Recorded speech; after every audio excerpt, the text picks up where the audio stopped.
నమస్తే welcome to special focus. ప్రతి మార్పు వెనుక యుద్ధం ఉంటుంది. యుద్ధం మొదలైన ప్రతిసారి మార్పు కనిపిస్తుంది. అలా ఎన్నో యుద్ధాలు ప్రపంచ గతిని మార్చాయి. రష్యా యుక్రెయిన్ యుద్ధంతో ఇప్పుడు మళ్ళీ వార్ మీద చర్చ నడుస్తోంది. మరో ప్రపంచ యుద్ధం తప్పదా అన్న భయాలు పుట్టిస్తోంది. చరిత్ర పేజీలు తిరగేసి ఒక్కసారి అలాంటి యుద్ధాలను తెలుసుకుందాం. ఏ యుద్ధం ఎప్పుడు జరిగింది, ప్రపంచాన్ని ఎలా మార్చేసిందో తెలిపేలా యుద్ధాలపై సిరీస్ మీ ముందుకు తీసుకొస్తున్నాం. మొదటి ప్రపంచ యుద్ధం ఎలా మొదలైంది, ఏ స్వార్థంతో జరిగింది తెలుసుకునే ప్రయత్నం చేద్దాం. రష్యా యుక్రెయిన్ వార్ ప్రపంచ యుద్ధానికి దారితీస్తుందా అన్న భయాలు కనిపిస్తున్న వేళ వరల్డ్ వార్ గుర్తు చేసుకునే ప్రపంచం టెన్షన్ పడుతోంది. దేశాల మధ్య గీతను, మనుషుల తలరాతను మార్చేసిన మొదటి ప్రపంచ యుద్ధం ఇప్పుడు ప్రతి ఒక్కరిని టెన్షన్ పెడుతోంది. ఇంతకీ మొదటి ప్రపంచ యుద్ధం ఎలా మొదలైంది? ఒక్క హత్యతో ప్రపంచ దేశాలను రెండుగా ఎలా విడిపోయాయి? ఎందుకు విడిపోయాయి? నిజంగా హత్యే ఈ ప్రపంచ యుద్ధానికి కారణమా?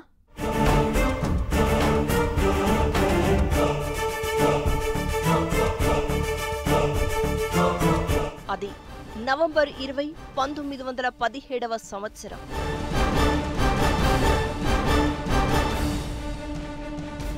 మొదటి ప్రపంచ యుద్ధం మృత్యు క్రీడ ఆడుతోన్న వేళ.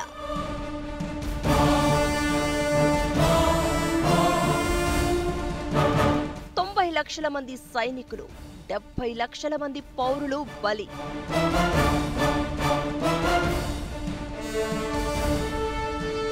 ఒక్క హత్య ప్రపంచాన్ని రెండుగా విడదీసిందా? ఎందుకు?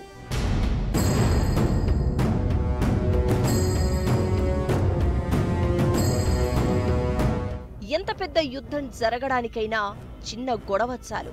ఒక చిన్న రాంగ్ టర్న్ ప్రపంచాన్ని ఎప్పుడూ ఊహించని పరిస్థితుల్లో లాగేస్తోంది. అలాంటిదే మొదటి ప్రపంచ యుద్ధం. చరిత్ర పేజీల్లో నిక్షిప్తమైన 100 ఏళ్ల నాటి మారణ హోమాన్ని, ఆధిపత్య పోరును రష్యా యుక్రెయిన్ యుద్ధం వేళ ఇప్పుడు ప్రతి ఒక్కరూ తెలుసుకుంటున్నారు. అలాంటి పరిస్థితే వస్తే ఎలా అంటూ టెన్షన్ పడుతున్నారు. నిజానికి మొదటి ప్రపంచ యుద్ధం ఎందుకు జరిగిందో చెప్పడానికి కారణాలు ఇవే అని చెప్పడం అంత ఈజీ కాదు. ఏ యుద్ధంలోనైనా మొదట బలయ్యేది సత్యం. ఈ యుద్ధంలోనూ అలాగే జరిగింది. ఆస్ట్రియా హంగరీ యువరాజు ఫ్రాంజ్ ఫెర్డినాండ్ను 1914 జూన్లో బ్లాక్ హ్యాండ్ అనే తీవ్రవాద ముఠాకు చెందిన ప్రిన్సిప్ అనే వ్యక్తి చంపేయడం వల్లే యుద్ధం మొదలైంది అన్నది పైకి కనిపించే కారణం మాత్రమే. యుద్ధాన్ని రగిలించడానికి ఈ హత్య అనేది ఉత్ప్రేరకంగా మారిందన్నది మాత్రమే నిజం. వరల్డ్ వార్కు ముందు యూరోప్లో వివిధ దేశాల మధ్య సైనిక ఒప్పందాలు ఉండేవి. ఒక దేశం మీద దాడి జరిగితే రెండు పక్షాలకు చెందిన సైనిక కూటములు ప్రత్యర్థి పక్షాలపై యుద్ధం ప్రకటించేవి. మొదటి వరల్డ్ వార్కు ముందు జర్మనీకి ఆస్ట్రియా హంగేరీకి మధ్య, రష్యాకు ఫ్రాన్స్ సెర్బియాతో, బ్రిటన్కు ఫ్రాన్స్, జపాన్, బెల్జియంతో సైనిక ఒప్పందాలుండేవి. సెర్బియాతో ఆస్ట్రియా హంగేరీకి ఎప్పటినుంచో ప్రచ్ఛన్న యుద్ధం జరుగుతుండగా ఫెర్డినాండ్ హత్య తర్వాత అది మరింత ముదిరింది. ఫెర్డినాండ్ను హత్య చేసిన ప్రిన్సిప్కు సెర్బియా మద్దతు ఉందని ఆ దేశం మీద ఆస్ట్రియా హంగేరీ యుద్ధం ప్రకటించాయి. సెర్బియాతో సైనిక ఒప్పందం ఉండడంతో రష్యా సైన్యాలు రంగంలోకి దిగడంతో జర్మనీ రష్యాపై యుద్ధం ప్రకటించింది. జర్మనీ, ఆస్ట్రియా హంగేరీకి వ్యతిరేకంగా ఫ్రాన్స్ రంగంలోకి దిగాల్సి వచ్చింది. బెల్జియంలోకి జర్మనీ ప్రవేశించి ఫ్రాన్స్ మీద యుద్ధానికి దిగడంతో బ్రిటన్ కూడా యుద్ధంలో భాగస్వామైంది. ఆ తర్వాత జపాన్, ఇంకా తర్వాత ఇటలీ, అమెరికా మిత్రరాజ్యాల పక్షం వహించాయి. ఒక్క హత్యతో యూరప్ దేశాలన్నీ రెండు వర్గాలుగా విడిపోయాయి. ఫెర్డినాండ్ హత్య అని పైకి కనిపించినా మొదటి ప్రపంచ యుద్ధం వెనుక అసలు కారణం వేరే ఉంది. 1870 నుంచి 1914 మధ్య ఆస్ట్రియా, జర్మనీ, ఇటలీ, రష్యా దేశాల్లో రక్షణ వ్యయం విపరీతంగా పెరిగింది. జర్మనీలో 73%, రష్యాలో 39% పెరిగింది. నిజానికి యుద్ధానికి ప్రధాన కారణం ఇతర దేశాలను ఆక్రమించి అక్కడి వనరులను, సంపదను కొల్లగొట్టే దేశాలకు సామ్రాజ్య విస్తరణ కాంక్ష బలంగా ఉంటుంది. ఇదే సామ్రాజ్యవాదం. ఆక్రమించుకున్న దేశాలలో ఉన్న ముడి సరుకుల మీద ఆధిపత్యం కోసమే యుద్ధానికి దిగుతారు. ఇదే మొదటి ప్రపంచ యుద్ధానికి కారణం. అప్పుడప్పుడే చమురు వాడకం మొదలైంది. చమురు నిక్షేపాలున్న దేశాల మీద కన్నేసిన బ్రిటన్ ప్రపంచ యుద్ధానికి ఆజ్యం పోసింది. సామ్రాజ్య విస్తరణకు ప్రధానమైనది సైనికీకరణ.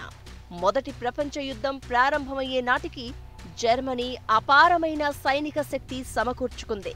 జర్మనీ, బ్రిటన్ దేశాల నౌకాదళాలు బలపడ్డాయి. జర్మనీ జార్ చక్రవర్తుల పరిపాలనలోని రష్యాలో సైన్యాలు ప్రభుత్వ విధానాలను ప్రభావితం చేసేవి. ఇదే యుద్ధానికి దారితీసింది. జాతీయవాదం మరో పెద్ద కారణం.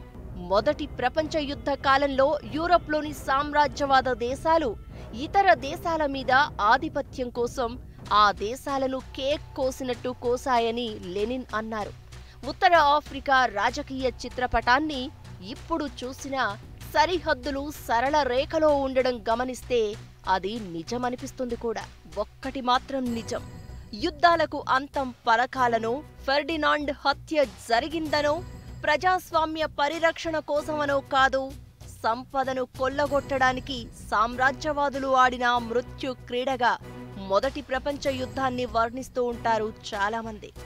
ఆయుధ సంపత్తి పెంచుకున్న దేశాలు దోపిడీ సొత్తు కాజేయడానికే యుద్ధానికి దిగి మొత్తం ప్రపంచాన్ని నిప్పుల్లోకి తోసేశాయి.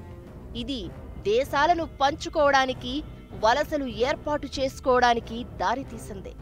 మొదటి ప్రపంచ యుద్ధం తర్వాత బ్రిటన్ వలసవాదం విస్తరించడమే దీనికి నిదర్శనం. సహజ వనరులు ఉన్న దేశాల మీద ఆధిపత్యానికి ప్రయత్నాలు మొదలుపెట్టాయి. సిరియా మీద ఆధిపత్యం కోసం ఫ్రాన్స్ పాకులాడితే, మెసపటోమియా మీద పెత్తనానికి బ్రిటన్ ఆశపడింది. కాన్స్టాంటినోపుల్ కోసం రష్యాలోని జార్ ప్రభుత్వం ప్రయత్నించింది. యుద్ధ రీతులను మొదటి ప్రపంచ యుద్ధం ఎలా మార్చేసింది? మెషిన్ గన్లు, రసాయన ఆయుధాలు ఈ వార్లో ఉపయోగించారు. యూరప్ మండిపోయినా చాలు, తమకేం సంబంధం లేదు అన్నట్టుగా కనిపించే అమెరికా ఎందుకు మొదటి ప్రపంచ యుద్ధంలోకి దిగాల్సొచ్చింది? మొదటి ప్రపంచ యుద్ధానికి ముగింపు ఎలా పలికారు? మొదటి ప్రపంచ యుద్ధం మిగిల్చిన ఏ పరిణామాలు రెండో ప్రపంచ యుద్ధానికి దారితీశాయి? సెర్బియా అనేది టర్కీకి పక్కలో బల్లెంలా మారింది. అందుకే ఆ దేశాన్ని ఎలాగైనా లొంగదీసుకోవాలని అప్పటి జర్మనీ చక్రవర్తి వ్యూహాలు పన్నారు. అందుకోసం ఫెర్డినాండ్ హత్యను వాడుకున్నాడు. ఆస్ట్రియాకు మద్దతు ప్రకటించారు. అయితే జర్మనీ అండతో జూలై 23, 1914న సెర్బియాకు అల్టిమేటం జారీ చేసింది. కుట్రదారులను ఆస్ట్రియాకు అప్పగించాలన్న షరతు సహా 10 షరతులను విధించింది. నిజానికి వాటిని ఏ దేశమూ ఆమోదించలేదని ఆస్ట్రియాకు తెలుసు. సెర్బియాను యుద్ధంలోకి దించే వ్యూహంలో భాగంగానే అలాంటి అల్టిమేటం పంపారు. అయినా 2 తప్ప మిగిలిన షరతులను సెర్బియా ఆమోదించింది. అయినా ధిక్కారం పేరుతో ఆస్ట్రియా జూలై 28న సెర్బియా మీద యుద్ధం ప్రకటించింది. ఆ యుద్ధం 4.5 ఏళ్లు సాగుతుందని, మొదటి ప్రపంచ యుద్ధంగా పరిణమిస్తుందని బహుశా ఎవ్వరూ ఊహించి ఉండరు. సెర్బియాకు రష్యా అండగా నిలవడంతో దూకుడు తగ్గించుకోవాలని హెచ్చరిస్తూ రష్యా మీద జర్మనీ యుద్ధం ప్రకటించింది.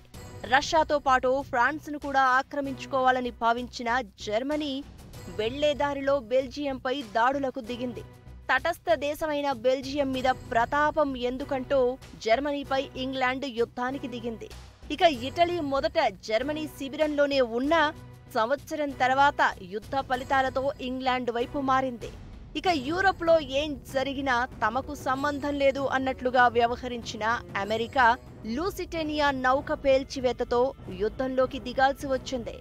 ఈ షిప్ను జర్మనీ పేల్చివేయగా 1900 మందికి పైగా చనిపోయారు. అందులో దాదాపు 130 మంది అమెరికన్లు ఉన్నారు. ఈ ఘటనతో యుఎస్ కూడా యుద్ధ రంగంలోకి దిగాల్సి వచ్చింది. మొదటి ప్రపంచ యుద్ధంలో దాదాపు 7 కోట్ల మంది పాల్గొన్నారు.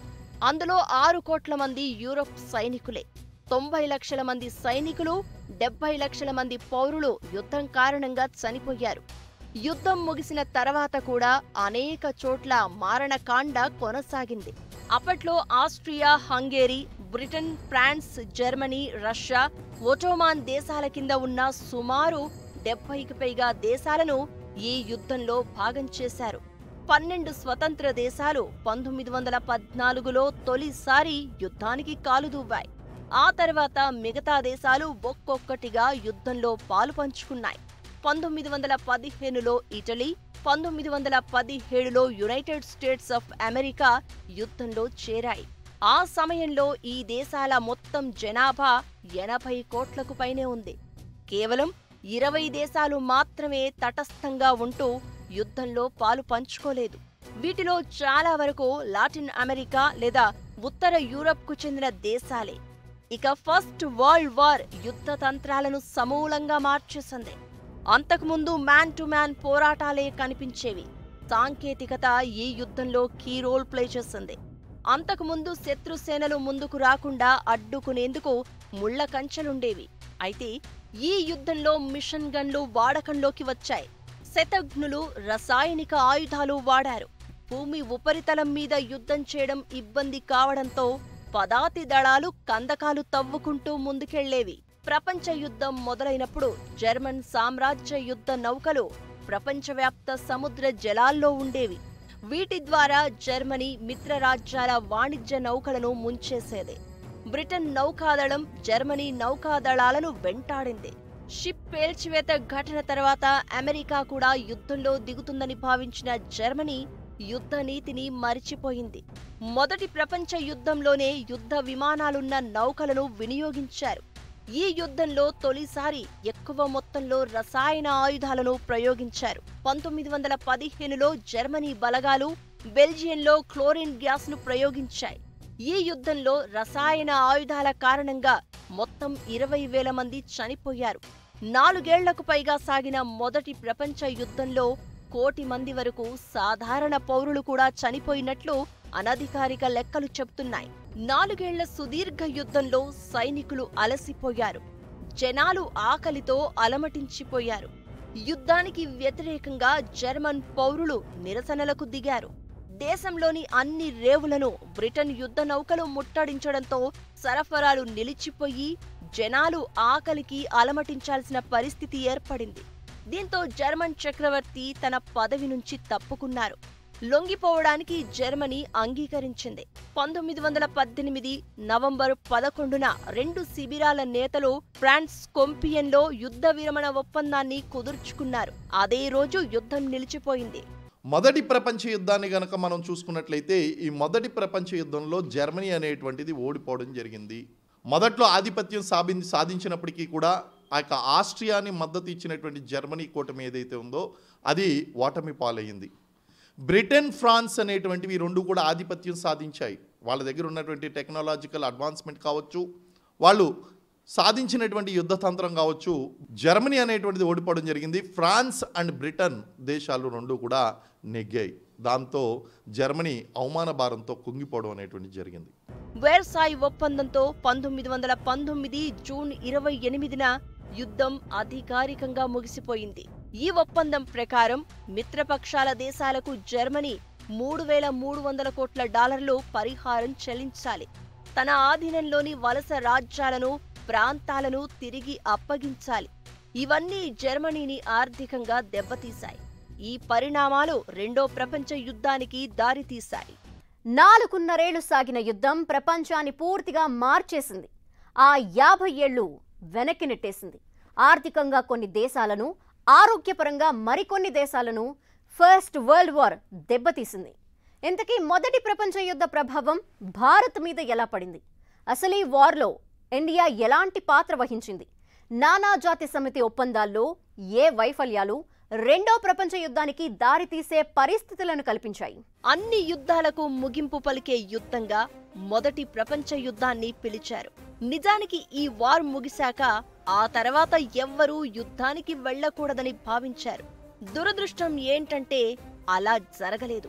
1918 నవంబర్ 11న యుద్ధం ముగిసి తుపాకులన్నీ సైలెంట్ అయ్యాక దాని ప్రభావం చాలా మందిపై చాలా ఏళ్ల పాటు పడింది. 4.5 ఏళ్లు సాగిన యుద్ధం చరిత్ర మీద ఏ విప్లవమూ వెయ్యలేనంత ముద్రను వేసింది. వ్యవస్థలను తలకిందులు చేసింది. యుద్ధానికి అంకురార్పణ చేసిన జర్మనీ దాని సపోర్టుతో యుద్ధాన్ని ప్రారంభించిన ఆస్ట్రియా, హంగరీ, పరోక్ష కారణమైన టర్కీ, సెర్బులకు అండగా జర్మనీకి వ్యతిరేకంగా యుద్ధంలోకి దిగిన రష్యా, ఆ 4 మహా సామ్రాజ్యాలు కూలిపోయాయి. రష్యాకు లెనిన్ నాయకత్వం వచ్చింది అప్పుడే. నిజానికి మొదటి ప్రపంచ యుద్ధంలో అంతిమ విజేతలు సెర్బులే. అయితే ఇది చరిత్రలో అంత ప్రాధాన్యం లేని విషయంగా మిగిలిపోయింది. ఇంగ్లాండ్ వలసగా మొదటి ప్రపంచ యుద్ధంలో భారత్ పాల్గొంది. దాదాపు 13 లక్షల మంది సైనికులు భారత్ నుంచి యుద్ధంలో పాల్గొన్నారు. ముఖ్యంగా పంజాబ్ శక్తి మేరకు సాయం చేసింది. అప్పటిదాకా 60,000 ఉన్న సిక్కు సైన్యం మొదటి ప్రపంచ యుద్ధంలో చేరండి అంటూ ఇంగ్లాండ్ ఇచ్చిన పిలుపునకు తీవ్రంగా స్పందించింది. ఆ సంఖ్య 3 లక్షలకు చేరింది. నాటి బ్రిటిష్ ఇండియా నుంచి దాదాపు 13 లక్షల మంది సైనికులు బ్రిటన్ తరపున ఆ సంగ్రామంలో పాల్గొన్నారు. ఫ్రాన్స్లోని నర్వ్ షాపెల్ దగ్గర జరిగిన పోరులో దాదాపు 4,000 మంది సైనికులు ప్రాణాలు కోల్పోయారు.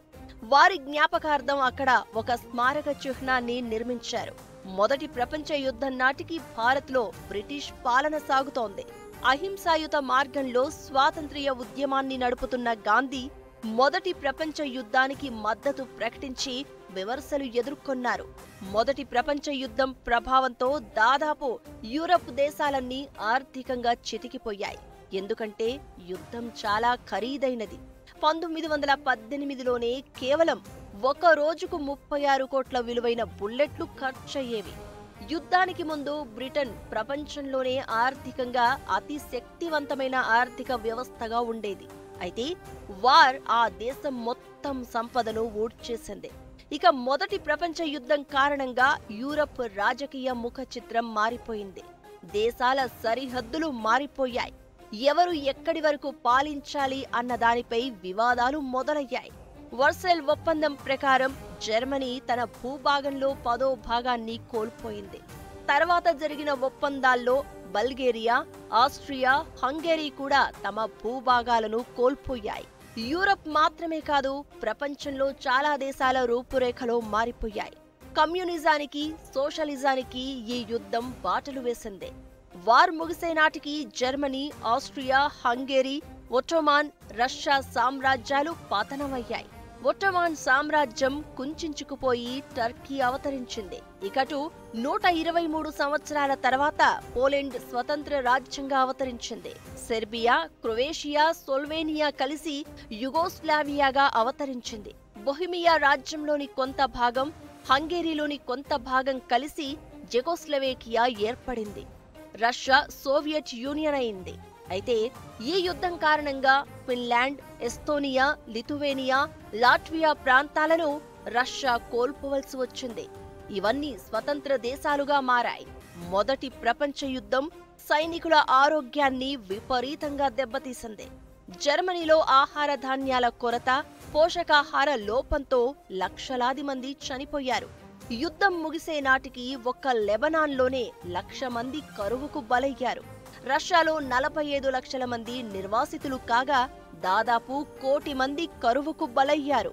యుద్ధ సమయంలో రోగాలు ప్రబలాయి. 1914లో ఒక సెర్బియాలోనే టైఫాయిడ్ సోకి 2 లక్షల మంది చనిపోయారు. ఇప్పుడు కరోనా సోకినట్లే 1918లో వరల్డ్ వార్ ముగిశాక 1920లో స్పానిష్ ఫ్లూ అనే ఇన్ఫ్లుయెంజా వైరస్ ప్రపంచాన్ని కమ్మేసింది. అయితే మొదటి ప్రపంచ యుద్ధం తర్వాత యూరప్లో అరాచకాలు అంతరించిపోయాయి. ప్రజాస్వామ్యమని చెప్పుకుంటున్నా ఇప్పటికీ ఒడిదుడుకులే ఎదురవుతున్నాయి. సోషలిస్ట్ పార్టీల ప్రాధాన్యత పెరిగింది. పెట్టుబడిదారీ విధానాన్ని అనుసరించే దేశాలు ప్రజాస్వామ్యానికి దోహదం చేస్తూ కార్మికుల సంక్షేమం కోసం పాటుపడుతున్నాయి. ఆధునిక ప్రపంచ చరిత్రలో 20వ శతాబ్దం ప్రథమార్ధం అనేక ప్రత్యేకతలకు నెలవుగా మారింది. మొదటి ప్రపంచ యుద్ధం యూరప్లోని చిన్న రాజ్యాలతో పాటు ప్రపంచ ప్రజలందరినీ భయభ్రాంతులకు గురిచేసింది. 1929-30లో సంభవించిన తీవ్ర ఆర్థిక మాంద్యం యావత్ ప్రపంచాన్ని కుదిపేసింది. శాంతి స్థాపన కోసం మొదటి ప్రపంచ యుద్ధం తర్వాత ఏర్పడిన నానాజాతి సమితి రెండో ప్రపంచ యుద్ధాన్ని ఆపలేకపోయింది. హిట్లర్ ఆధిపత్య దాహానికి ప్రపంచం మరోసారి వణికిపోయింది. రెండో ప్రపంచ యుద్ధం అనివార్యంగా మారింది. మొదటి ప్రపంచ యుద్ధం చరిత్రలో పేజీలను రక్తం మరకలతో నింపేసింది. మృత్యు క్రీడలా పీడకలలా మిగిలింది. వచ్చే వారం రెండో ప్రపంచ యుద్ధం సంగతులు తెలుసుకుందాం. చూస్తూనే ఉండండి 10 TV.